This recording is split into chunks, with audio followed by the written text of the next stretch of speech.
Honestly, I cannot believe just how emotional I've gotten filming this video.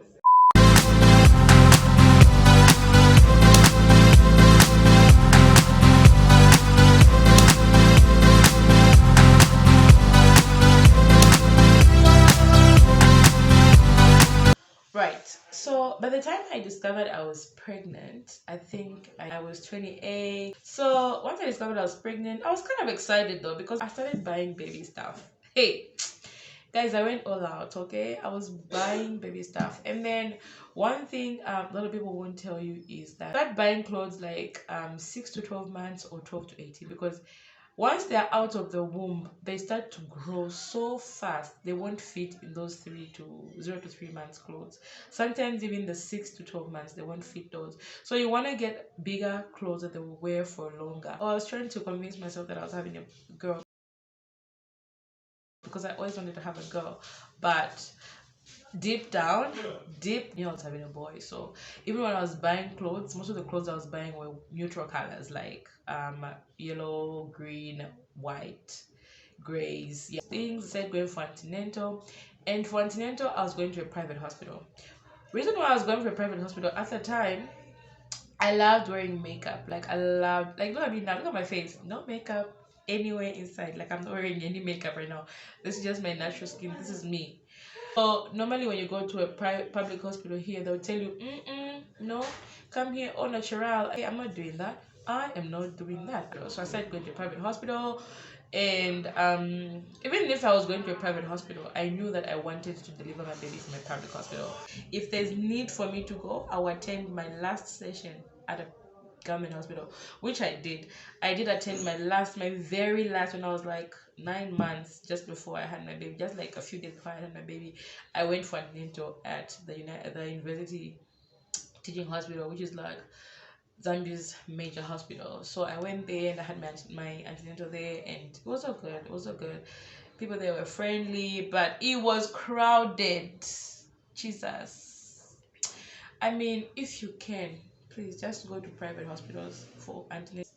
And I was very strong during my pregnancy, guys. Like I went the last day of work. I went to work like last day on a Saturday. Sunday I had like mini Braxton Hicks, and then Monday night I had full on labor. No. Monday night there was nothing, but we went to the hospital anyway. So we went to the hospital.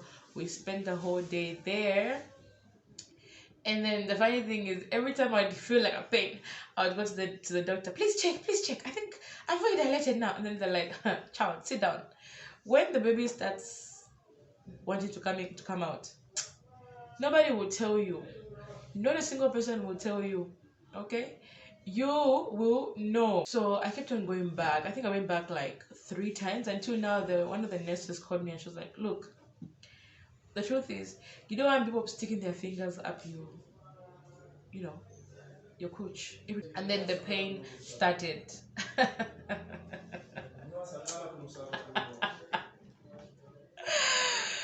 Guys, labor is painful.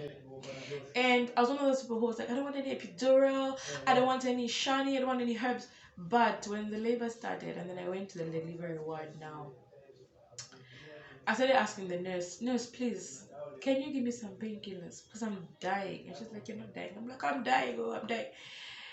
I started taking this tea. I was taking tea because warm drinks are very good for you when you're about to have a baby. Avoid at all costs, avoid cold drinks. But the pain was excruciating, guys. The pain was, aish. At one point, I wanted to jump out of the window. My thought was like, me jumping out the window and just dying is better than what I'm going through right now. That's what I was. And then this doctor was passing through with a student doctor. He was making rounds, and then he came and found that my baby's head was just right there, just at the tip. Like you could see the tip of the head wanted to come out, but I was not pushing because I didn't know what I was supposed to be doing. Okay. And then he was like, excuse me, nurse, why are you not helping this lady? Because this baby is here. Like the baby is literally here. What we're going to do here, we're going to use the vacuum to bring this baby out because clearly the mother is now tired and cannot push. Now, ladies and gentlemen, this is why I chose to go to a public hospital. They always have plan B. Okay? They always have plan B. Private hospital would have just said, hey, cut this person up. Oh. Yeah. And I didn't want that. So they got the vacuum, pulled my baby out, and yeah, my baby came, and then he started crying. They showed me my baby. They're like, oh, have a look at your baby. And I was like, but why does he have like a cone on his head? Because pulling him with the vacuum, he ended up having this huge cone on his head here. And then they were like, no, don't worry about it. It's gonna go down because we have to help you deliver him. And that's how my baby was born, guys. It was it was an amazing experience because as soon as the baby was out, obviously, like you heard from other mothers, all that pain goes away. It's just joy now. It's just happiness. Like, and you don't even remember. Like, even though I'm saying the pain was excruciating, I felt like I wanted to die. But the truth is, if you tell me to explain what I was actually feeling at the time, I have no idea. Apparently there's people steal babies in hospitals. I mean, we've seen movies, people steal babies. So they're like, take note of your baby, we're just going to weigh him, clean him up, and all that good stuff. So obviously they weighed him. He was born with he was born with 3 kgs. I mean, yes. And then for those who saw me when I was pregnant, it's funny because 3 kg is more of how big I got.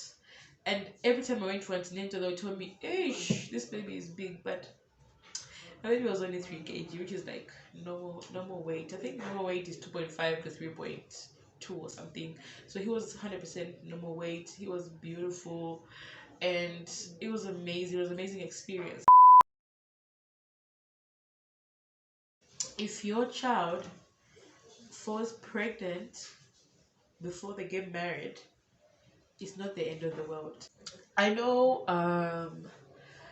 parents in Asia, I think also, yeah, Asia, the Middle East especially, and India and places like that, and here in Africa, they have all these like rules that apply to children who get pregnant outside wedlock, and just also the stigma that's associated with the whole situation.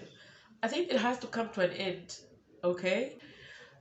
Okay, guys, so if you've been watching this video up until this point and you have not yet subscribed, you have not yet liked this video, you have not yet commented anything, there has to be something wrong with you because there's good stuff coming on this channel.